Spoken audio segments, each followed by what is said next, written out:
bonne et heureuse année 2021. Je suis très content de vous voir. On était ensemble en 2020 et voilà que nous retrouvons en 2021. C'est vraiment pas évident. Oui, beaucoup de choses auraient pu se passer. Quand on est là, vraiment, c'est Dieu qui fait toutes choses. Et j'aimerais vous souhaiter bonne et heureuse année 2021. Je souhaiterais que dans tous les domaines, vraiment, vous puissiez prospérer. En santé et puis après, dans tous les autres domaines. Pour ce premier épisode de l'année, je me suis dit pourquoi pas partager avec vous comment on évolue dans ce métier, les différentes phases d'évolution lorsqu'on pratique le HSE. Les objectifs sont très simples, deux objectifs. Présenter dans un premier temps comment on évolue, on franchit les étapes, mais aussi permettre à tout un chacun vraiment de pouvoir s'évaluer, de se dire est-ce que j'avance, est-ce que j'avance pas, est-ce que je ne régresse pas, et voir comment en 2021 s'organiser pour pouvoir passer à une autre étape. C'est vraiment l'objectif. Et pour cela, nous allons aller à la rencontre de Marius. Il va nous présenter un peu comment cela se passe. Si vous êtes d'accord, bien entendu, on y va automatiquement. Allez, à tout à l'heure. Alors, rapidement, nous voyons déjà Marius qui va s'apprêter à commencer ce métier. Il a zéro année d'expérience. C'est un nouveau diplômé ou un reconverti, peu importe, qui s'est intéressé au métier et qui va commencer à le pratiquer. Et comme dans la vie de l'homme, on passe généralement à une phase enfant, à une phase de jeune et à une phase de père ou de mère, donc de plus âgé ou avancé. De la même manière que Marius également va passer par l'étape d'enfance, enfant ou débutant. Il va passer à l'étape de jeune ou de confirmé. Ensuite, il va passer à une étape de père où on va lui d'expérimenter. Alors, concrètement, par quoi se caractérise chaque étape?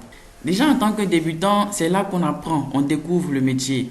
Et pour cela, on se rend compte que tout ce qui est aspect technique, l'on ne maîtrise pas. Donc, l'analyse des risques, la capacité à concevoir les outils, les reporting, l'analyse des données, l'analyse des accidents, la communication avec les différents responsables ou avec les collaborateurs. Vraiment, tout ce qui est aspect technique, on ne maîtrise pas.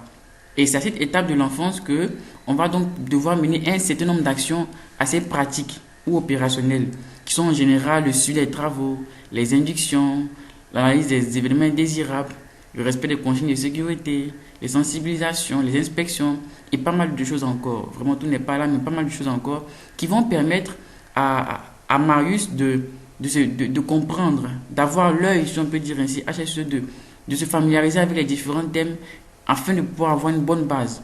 Et ces actions, généralement, on appelle les actions d'animation. C'est l'animation que l'on fait. Cette animation est très importante pour permettre à chacun de pouvoir vraiment comprendre ce métier.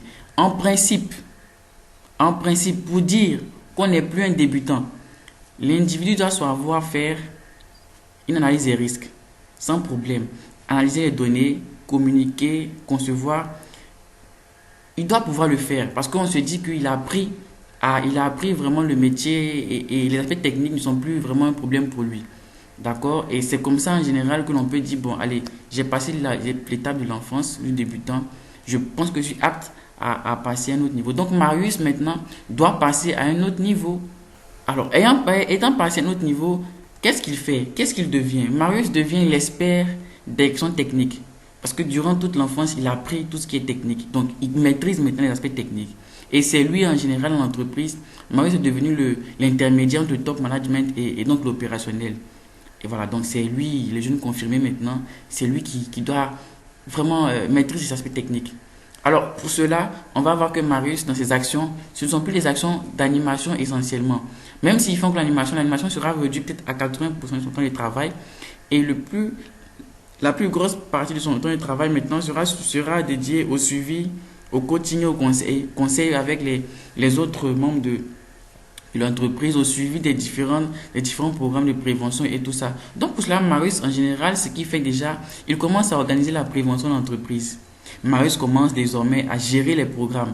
Il établit les programmes de prévention, il les gère, il les échelonne sur l'année, il conçoit les affiches parce qu'il connaît maintenant l'environnement de travail, il sait quel type de communication est adapté. Donc c'est lui qui conçoit les affiches, il rédige les rapports annuels. Bien entendu, en rédigeant les rapports annuels, Marius sait maintenant comment les analyser pour pouvoir organiser la prévention l'année qui suit. Donc, il va gérer tout ce qui est programme de formation. Il gère, il sait quel est le besoin en formation. Il peut gérer, avoir vraiment les formateurs qu'il faut. C'est lui qui va gérer tout ce qui est audit et mesures correctives. Vraiment, il est dans la gestion. Il va gérer le budget, la gestion des projets et tout ça. Donc, Marius a grandi en général. Donc, quand on remarque, on voit simplement qu'il n'est plus trop dans l'animation, mais dans la gestion. Et donc, il a deux objectifs. En tant que Marius, je le confirme, on a deux objectifs. On veut voir les accidents qui ont baissé. On veut voir est-ce que la culture vraiment a progressé. Mais c'est pas fini. Il doit devoir grandir encore. Au fur et à mesure qu'il a appris la gestion, il a appris le conseil, il s'est rendu compte que il peut passer à une autre étape. L'étape de faire ou d'expérimenter. À cette étape, il a l'expérience. L'expérience technique, l'expérience organisationnelle. Donc c'est lui en fait qui est le leader de la prévention de l'entreprise. On va voir que tout de suite, dans ses attributions, dans son travail tous les jours, c'est lui qui organise maintenant, c'est lui qui oriente, c'est lui qui priorise. Parce que là, il connaît les besoins de l'entreprise, par rapport à l'expérience qu'il a, il sait quelles sont les actions qui sont plus ou moins pertinentes pour avoir les résultats. Là, il va vite. En étant plus jeune, il a tâtonné quelquefois, mais là, il va vite parce vraiment il a beaucoup d'expérience. Et en général, c'est lui maintenant qui va commencer à définir les objectifs HSE de l'entreprise. C'est lui qui va lever les points bloquants pour la réalisation des différents programmes de prévention. C'est lui qui valide les programmes, les rapports annuels. Il priorise les actions de prévention. Il organise vraiment en interne la prévention. C'est lui qui communique avec le top management. Là, il a grandi, il a expérimenté. Et en général, c'est ce qu'on fait. Et donc, il a les objectifs bien précis qu'on a expérimenté. On veut s'assurer que, bien entendu, l'accident baisse. Mais est-ce qu'on obtient les certificats? Est-ce qu'on a pu atteindre les objectifs?